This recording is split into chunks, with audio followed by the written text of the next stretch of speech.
예, 물반, 고기반 그렇게 이야기를 하는데요. 찬양대반, 교인반입니다. 근데 왜 좋다 그거를 뺐어요? 그거는 비장의 카드로. 지난 안식일 안교 시간에 우리가 웃음 치료 했잖아요. 저는 이제 웃음 치료한다는 말을 듣고 내가 그 시간에 어떻게 앉아 있을까? 그 다음에 나를 시키면 이거 어떻게 해야 할까? 사실 한 30년 좀 걱정한 거였거든요. 얼마나 제가 잘 안 웃고, 그 다음에 제 입사람은 뭐 거의 폭풍 수준인데, 저는 어색하기도 하고.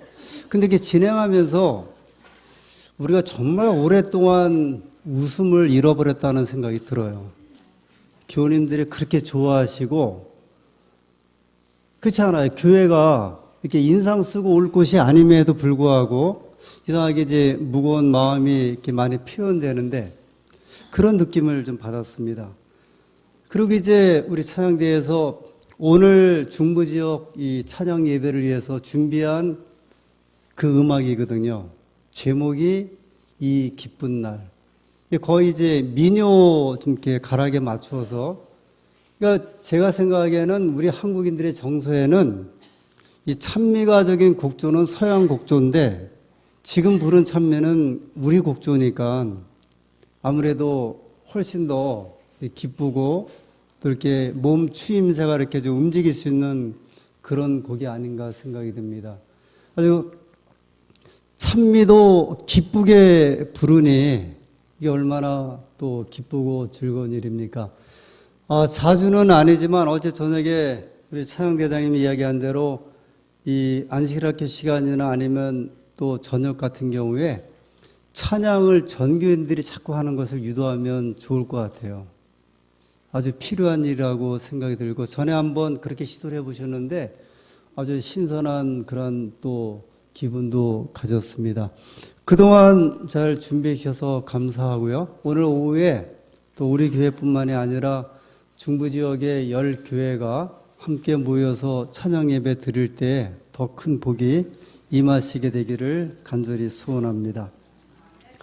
오늘 이제 열왕기서를 이렇게 읽으면서 이 결론 부분의 두 번째 시간입니다.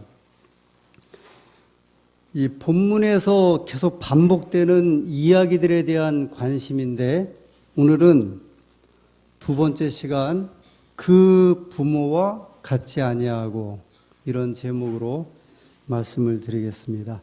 먼저 열왕기하 3장 2절의 말씀입니다. 열왕기하서 3장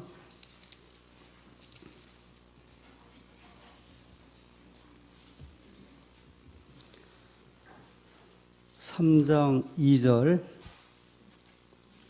저가 여호와 보시기에 악을 행하였으나 그 부모와 같이 하지는 아니하였으니 이는 저가 그 아비에 만든 바알의 주상을 제하였음이라.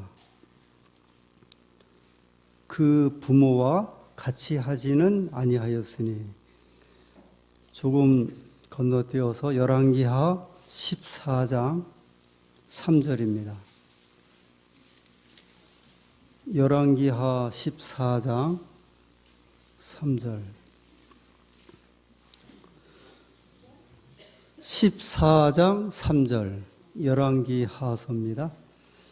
아마샤가 여호와 보시기에 정직히 행하였으나 그 조상 다윗과는 같지 아니하였으며 그 부친 요아스의 행한 대로 다 행하였어도, 이 3절 마지막 부분에 그 부친 요아스의 행한 대로 다 행하였어도. 다른 말씀 또 볼까요? 15장 3절.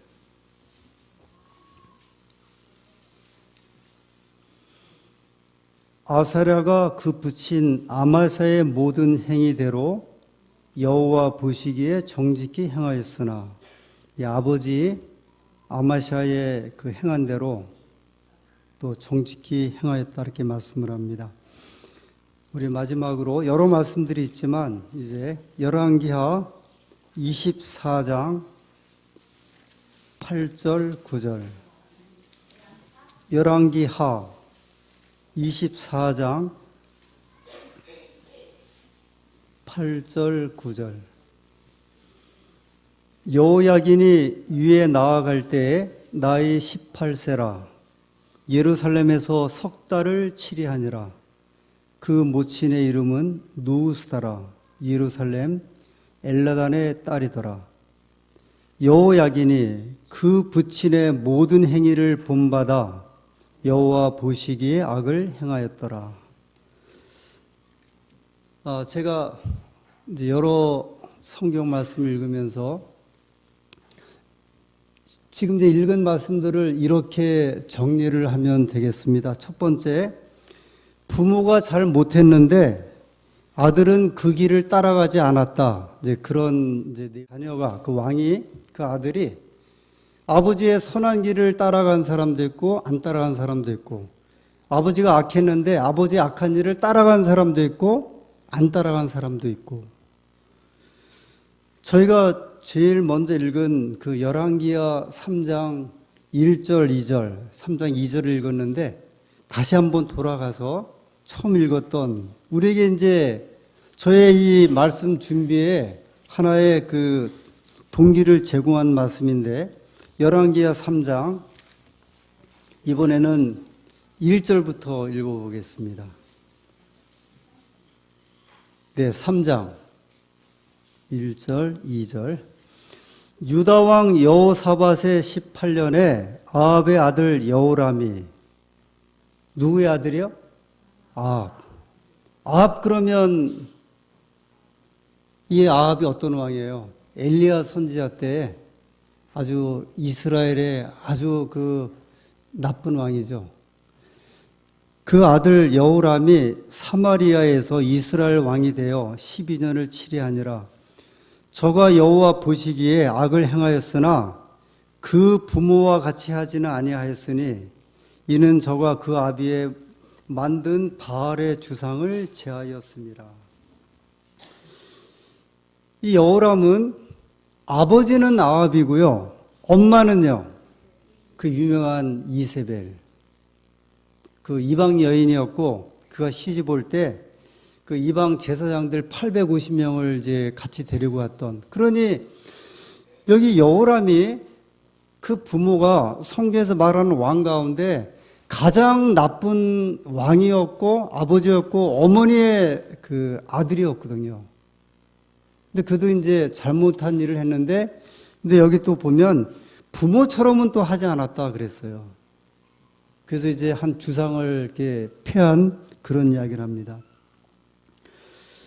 이런 부모 밑에서 배운 것이 뻔할 터인데 그 부모와 같이 하지 않을 수 있었다는 이런 선택을 할 수 있었던 사실은 사실 쉽지 않습니다. 이 영향을 우리가 받을 수밖에 없는데 그냥 보통 정도의 악한 왕이 아니라 성경에서 말하는 가장 악한 왕 가운데 하나였는데 그 자녀가 여호람이 부모와 같지 않았다는 이 말씀은 영원한 아들이 아니고서는 이렇게 할 수 없는 이야기를 여기에 말씀을 하고 있습니다. 성경에 여러 이제 그 부모들에 대한 이야기가 나오죠. 유명한 아버지와 그 문제 아들, 유명한 아버지 아론. 근데 문제 아들 둘이 있죠. 아론 그 제사장의 두 아들 나답과 아비우. 이 둘이 죽었는데요. 어떻게 죽었어요? 하나님의 성소에서 그 다른 불을 가져다가 분향하다가 불에 타서 죽었어요. 그 유명한 아버지 아론 밑에 나답과 아비우. 엘리 기억하십니까? 엘리 제사장. 그 두 아들 있죠. 홈리와 비느하스. 이 홈리와 비느하스는 성경에 불량배라고 표현을 했어요. 얼마나 이 두 아들들이 불량했으면 그들은 불량배라. 그런데 제사를 누가 이렇게 지내러 고기를 가지고 오면 그 고기를 삶을 때 갈고리를 갖다가 자기들이 막 이렇게 건져 갖고서 그래갖고 마음대로 먹었던 이 홈리와 비누아스도 전쟁터에 나가서 죽었죠. 그 소식을 듣고 이 엘리도 의자에서 이렇게 넘어져 갖고 이제 목이 부러져서 죽습니다.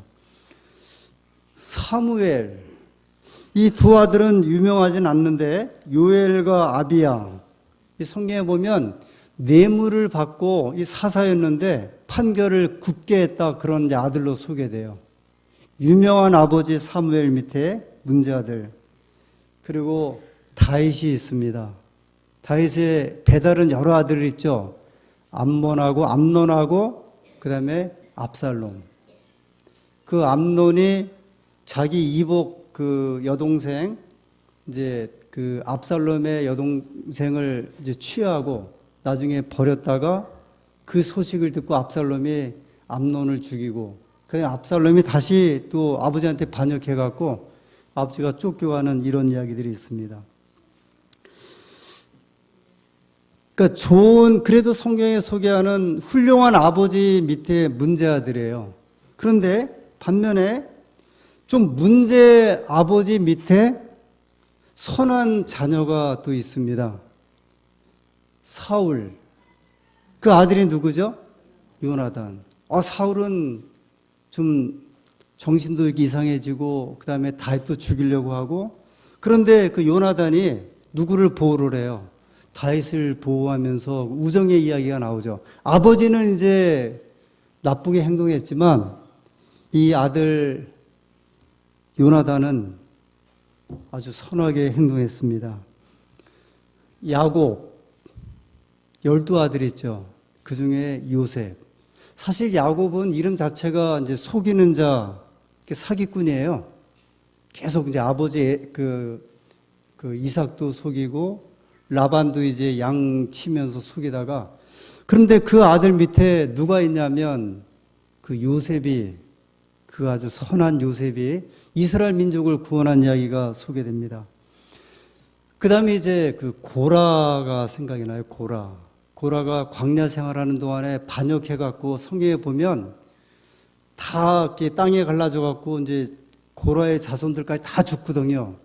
근데 이 고라의 자손이 시편에 등장을 해갖고 고라 자손의 시로 등장을 해서 고라 자손이 나와요. 근데 분명히 고라 자손은 땅에 갈라져갖고 고라와 함께 다 죽은 것으로 되어 있는데 어떻게 되었을까? 왜 이렇게 되었을까 했는데 이 자손들 아들들이 아버지의 반역에 가담을 하질 않은 거예요. 그래서 살아남아갖고 하나님을 찬양하는 이런 사람들로 이제 등장을 합니다. 저는 이 성경이 우리에게 주는 이제 그 교훈과 또 생명 같은 이런 말씀들이 우리 속에 있고, 그래서 이 주제를 가지고 이제 오늘 우리가 한번 우리의 생활 속에서 좀 저는 이것을 좀 찾기를 소원합니다.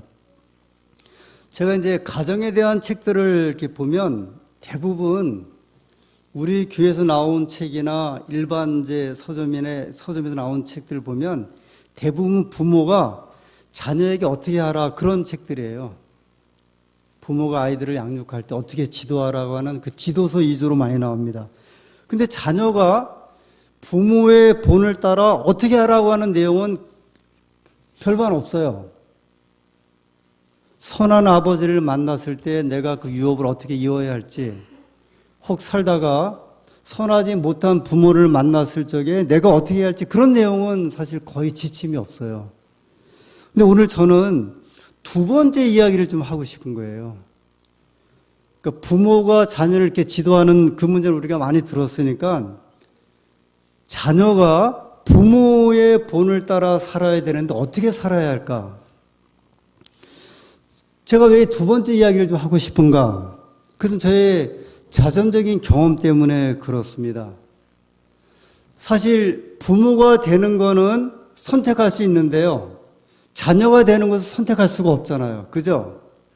내가 흙수저로 태어날지 요새 말은 금수저로 태어날지는 내가 선택을 못하고 부모의 선택을 하는데, 내가 여러 환경이 다른 부모나 가정 형편에 출생했을 때 그러면 나는 어떻게 그것을 대처할 수 있을지, 이 가족 관계는 부모, 나, 그 다음에 자녀로 이어져요. 그게 이제 계대로 이어지는 거죠. 후대. 뭐 결혼 안 하면 모르지만 만약에 내가 결혼한다고 하면 반드시 부모가 계시면 또 누가 있기 마련이에요. 자녀가 있기 마련이니까 이것은 연결되어 있거든요. 지금 부모 세대는 예전 부모 세대에 비해서는 괜찮죠. 되게 요새 30, 40대 그 부모들이 아이들하고 이렇게 어울리는 거 보면 애가 막 애를 안고서 막 다독이고 말을 하고, 저는 한 번도 아버지가 저를 안고서 다독인 거를 제가 기억이 안 나니까요. 근데 저만 그런 게 아니라 대학 때 친구들하고 이야기해 보면 다 맞은 이야기들 해요. 우리 아버지한테 어떻게 맞았다든지, 뭐 어떻게 엄마를 힘들게 했다든지, 어떻게 가정에 신경 써야 돼. 신학과 제가 공부하면서도 보면 다 그런 이야기들 해요, 이제. 그러니 이제 그런 이제 가정편에 제가 아이를 낳았을 때, 키울 때 애들을 저도 안아주지를 못하는 거예요. 이게 받은 게 있어야 그걸 가지고 전달을 하는데, 그래서 이제 저희 또 이렇게 첫 결혼하고 애 낳고 막 그럴 땐 사택이 되게 방이 하나니까 애들이 제가 막 공부할 때 이제 이 원고 써는 걸 다 찍고 막 그러면 한번 이제 두들겨 패면 그다음부터는 애가 이제 안 오죠. 이게 이제 이걸 다독거리고 하는, 요새 부모들은 절대 안 때리더라고요.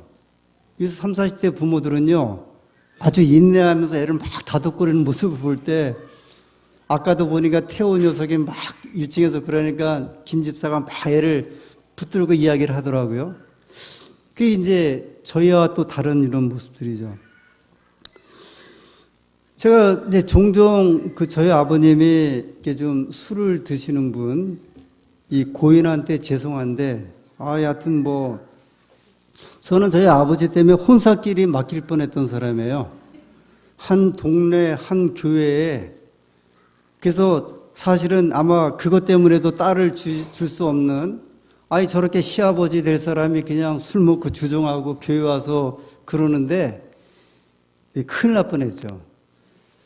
저희 아버님이 회갑을 맞이하고 돌아가셨는데, 장례를 다 지나고 좀 여러 주가 지났는데 우리 누님이 어떻게 만났는데 그러더라. 야, 내가 밤에 꿈을 꿨는데 아버지가 꿈속에서 나타나갖고 옥수라 하면서 문 열고 들어오더래요. 그래 너무 놀래갖고, 이게 아버지가 돌아가신 아버지가 문 열고 들어오면 반가워갖고 막 그래야 되잖아요. 근데 우리 누님은 그 아버지가 다시 살아와갖고 너무 놀래서 걱정이 돼갖고서 그냥 가슴을 쓸어내렸다 그러니, 이게 자녀들에게 준 그 아버지의 인상이 어떠했는지를 한번 좀 생각을 해보세요. 이런 속에 제가 이제 아버지의 길과 어머니의 길에서 아버지의 길을 영향받았으면 저도 아마 60 못 넘었을지 몰라요. 술에 이제 왜 그러냐면 저희 아버지 쪽 그 작은 아버지 아저씨들은 그 집안이 80 넘은 분은 딱 한 분 계셨고 다 60 전후에 돌아가셨어요. 아저씨들. 지금 우리 사촌 형제들 가운데 한 형님이 제일 맏형인데 이 형도 60 넘어서 중풍이 왔어요. 다 술파들이에요. 주파들 이렇게. 근데 어머니 쪽은 할머니부터 이제 저희 신앙을 하셔가지고 다 80을 넘기셨어요. 그 밑에 형제들, 이모들 보면 다 생존하시고 살아계시고. 그 한 가게에 주는 정말 저는 정말 이거 한번 논문 발표하고 싶은 생각이 드는 거예요. 어떤 생활 습관이나 또는 신앙적인 이런 생활들이 한 가게의 수명과 어떤 영향이 있는지를 이렇게 좀 이야기하고 싶을 정도로 그런 영향입니다. 어느 길을 제가 따라갔기 때문에 그래도 여기 서 있게 되었냐면 어머니의 길 쪽이에요. 신앙의 길. 만약에 저희 어머니도 아버지처럼 같이 그렇게 또 생활하셨다고 하면 어떻게 됐겠어요? 자녀들도 그렇고 이게 뭐가 됐겠어요, 가정이. 그런데 그런 아버지가 옆에 어머니가 또 계셨고, 저희는 이제 그 부모의 영향 가운데 어느 쪽을 선택을 했냐면 어머니 쪽을 이제 영향을 받다 보니까 여기에 이제 은혜를 받게 되는 거죠. 이 부모가 끼치는 영향이 자녀들이 은연중에 영향을 받죠. 가급적 아이들 앞에서 교회 얘기는 절대 하지 마세요. 뭐 교회가 이러느니 목사가 이러느니 장로가 이러느니 집사가 이러느니 하다 보면 그거 애들이 안 듣는 것 같은데요. 다 듣고 새기고 그걸 가지고 갑니다. 제가 이제 두 딸이 있는데 이 애들이 어느 날 저는 몰랐는데 자기 그 배우자 선택의 조건이 아빠와 같은 남자래요. 근데 저는 깜짝 놀랐어요, 사실. 왜냐면 애들하고 저하고는 사실 이렇게 그 인정미가 이렇게 많지는 않았거든요. 저는 이렇게 좀 엄격하게 키웠고, 중국에 있을 때는 통금 시간 애들은 10시였거든요. 왜냐면 중국의 그 복잡한 이제 도시에 그래서 반드시 10시 안에는 들어오게 했고, 여러 가지 이제 그 조건들. 그런데 이 애들이요, 그 자기들 친구나 아니면 남자 이렇게 교제할 사람을 고르는데 저하고 비교해갖고 거기다 표준을 맞춰 놓는다는 거예요. 첫 번째가 시간을 잘 지켜야 되고, 그 다음에 책임감이 있어야 되고, 뭐 생활력이 있어야 되고, 그 다음에 또 하나는 이제 둘째 아이는 이 여자아이가 카리스마가 있어갖고 나름대로 학교에서나 직장이나 교회에서 보면 계속 이렇게 끌고 다녀요. 이 사람들을. 근데 자기 신랑을 대하는 태도를 보니까 이게 제가 보니까 이게 바람직하지 않은 태도를 얘가 하더라고요. 나이도 자기보다 2살이 많고, 이 죄송한 이야기인데 그래도 신랑이 서울대를 나왔거든요. 근데 우리가 보통 이제 주먹 쓰는 사람들은 저 사람 주먹이 세다 그러면은 이제 고개를 숙이잖아요. 근데 공부를 한 사람들은 아무래도 서울대학에 들어간다고 하는 것은 사실 그래도 우리나라에서는 쉽지 않고, 저도 공부를 한 사람이지만 존경심이 있고, 사실 두 사이한테 제가 말을 잘 함부로 못해요. 하나는 이제 그래도 명색이 박사고, 하나는 서울대 나와서 직장 다니고 있고, 근데 이 딸은 애 취급을 하는 거예요. 그래서 제가 뭐라 그랬는데, 너 그래도 한 방에 간다 제가 그랬어요. 너 그러는 거 아니다. 그렇게 하면 안 된다. 그게 존중심이라는 게 있는 것인데 그렇게 하면 이제 안 된다. 근데 자기도 몰랐는데 은연중에 저한테 배웠다는 거예요. 그 저는 그랬죠. 나는 아빠 원래 엄마한테 물어봐라. 대학 다닐 때까지 아주 순하디 순한 이제 사람이었고, 아빠가 목회하다가 교회를 지도하다 보니까 좀 뿔난 사람들이 좀 교회 있잖아요. 이런 분들을 이렇게 좀 치리를 해야 교회가 평안하니까 내가 그렇게 좀 했는데, 그런 거를 배워서는 네가 어떻게 하겠느냐. 반면교사를 삼아갖고 좋은 쪽으로 해야지. 그러니까 이게 이제 제가 생각해 볼 때는 이 아이들이 좀 좋은 쪽으로 가야 되는데 자기 신랑을 잡는 쪽으로 이제 이게 생각하지 않는가 하는 좀 느낌을 좀 갖게 된 거예요. 근데 그것도요, 권고를 잘 못해서 요새 애들이 무서워갖고, 이 딸들이지만요, 말을 잘 못하겠어요. 솔직히 좀 무서워요. 언제 막 들이받을지. 이게 제가 그냥 우스갯소리가 아니고 이제 그렇거든요. 근데 여러분, 그 창세기 2장 24절에 보면 하나님께서 아담과 하와를 창조하신 다음에 결혼식 주례하셨잖아요.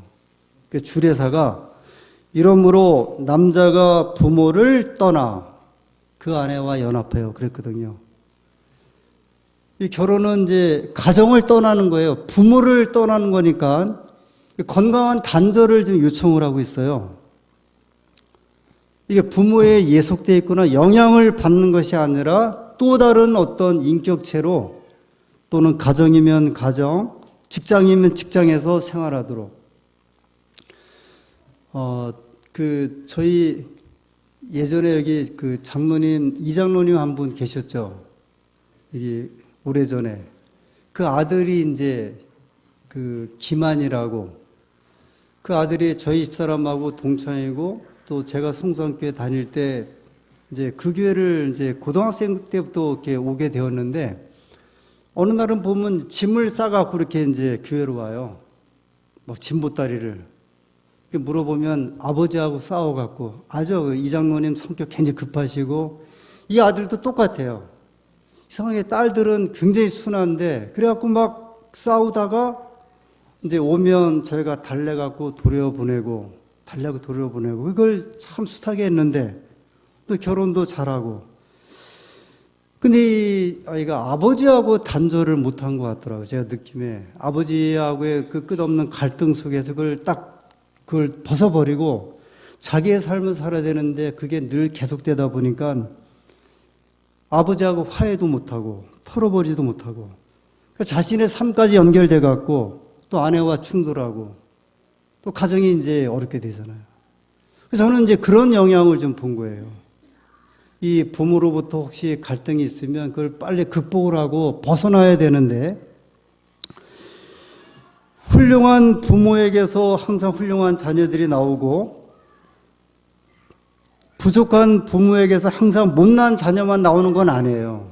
그렇지 않아요? 그죠?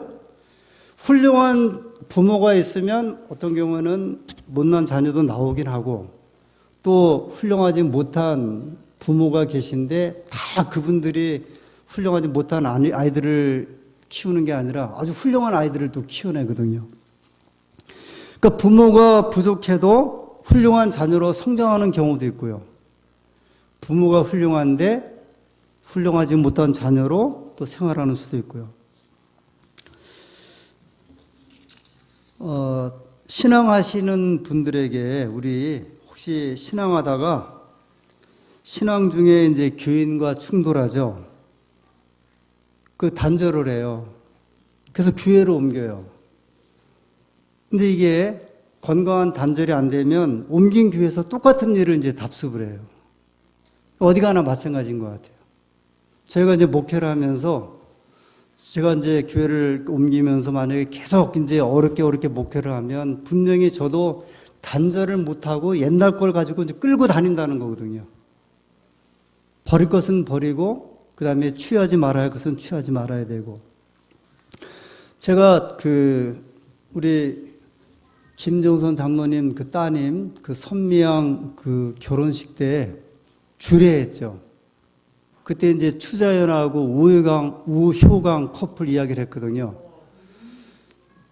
근데 이제 주례 끝나고 와서 식사하는 테이블에 이렇게 앉았는데 그 여집사님들이 목사님이 그 커플을 어떻게 알아요? 그러더라고요. 그 프로그램 보시는 거죠? 근데 저는 이 두 사람을 전혀 몰라요.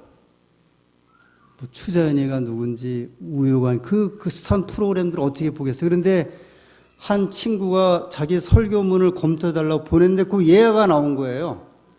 그래서 썼을 뿐이에요. 근데 그걸 쓰면서도 이런 이야기들은 이미 우리가 다 아는 이야기들이에요.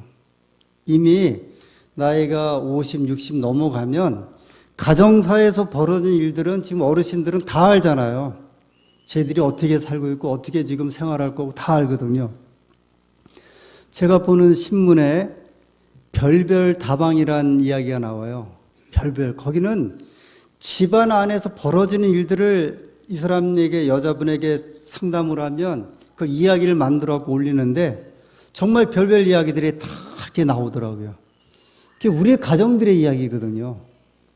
근데 그 글을 읽어보면 한 가정도 이렇게 편안한 가정이 없을까 싶을 정도로, 야, 정말 그 이야기들을 이렇게 나오는 것이 이렇게 뭐랄까 좀 해피엔딩이나 좋은 이야기들이 아니고 이 현대 사회에 살고 있는 그 모든 가정, 뭐 부모와 자녀, 며느리와 그 다음에 시어머니, 그 다음에 시누이와 올케, 그냥 형제 사이, 한 집안에 두 형제가 있는데 두 형제 사이에 그런 갈등, 그것이 결혼까지 계속 그런 이야기들.